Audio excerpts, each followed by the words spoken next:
آسانه شو. نو دویم کار پیغمبر صلی الله علیه وسلم ذکر کړی دی الاستحداد. او استحداد په عربي کې څه ته وایي؟ د نامه نه لاندې ویښته لرې کول. سبحان الله، ګوره زمونږ د شریعت څومره پاک او صفا دین دی. نامه نه لاندې ویښته ولې لرې کول دي؟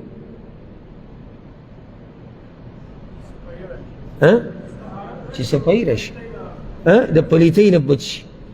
ځکه چې کله د نامه نه لاندې ویښته غټ شي نو یره د دې چې دې سره ګندګي جمع کیږي.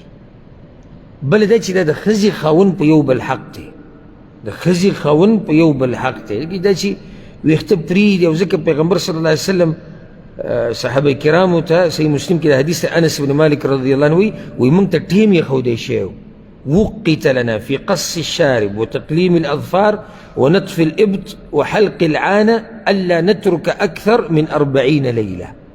موږ ته وخت ایښودی شوی، وخت ټاکلی شوی د بریتو په سپکولو کې، نوکونه واړه کول، د ترخونو ویښته ویسته، د نامه نه لاندې ویښته لرې کول، چې دا به د 40 ورځو نه زیات نه پرېږدئ.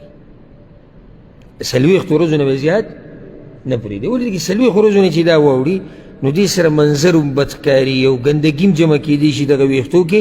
ځکه شریعت وایي چې نامه نه لاندې ویښته دا به لرې کوي. نارینه به هم لرې کوي، زنانه به هم لرې کوي. د عورت خوا او شا کې چې کوم ویښته دي، بیا دې کې دا تپوسونه کول چې پلانې ځای او هغه ځای او دا ځای او دا یو نیم سړی هسې به جاښه جوړوي. د عورت خوا او شا کې چې کوم ویښته لرې کول پکار دي د طهارت دپاره، هغه لرې کول پکار دي. کله به یې لرې کوې نو دې کې شریعت دا وخت نه دی ښوولی چې کله به یې لرې کوې. دومره یې ویلي چې 40 ورځو نه مې زیاتوه. بیا هغه د سړي خپله مرضي ده او د زنانه چې دی په هفته کې صفایي کوي، که دی په 2 کې کوي، که دی په 1 ورځ کې کوي، که دی په 5 ورځو کې، د خپله مرضي ده. خو شریعت دا وایي چې 40 نه زیات نه. دومره ښایسته دین دی زمونږ، والله د مرګه پورې موږ په دین باندې قایم او دایم لري.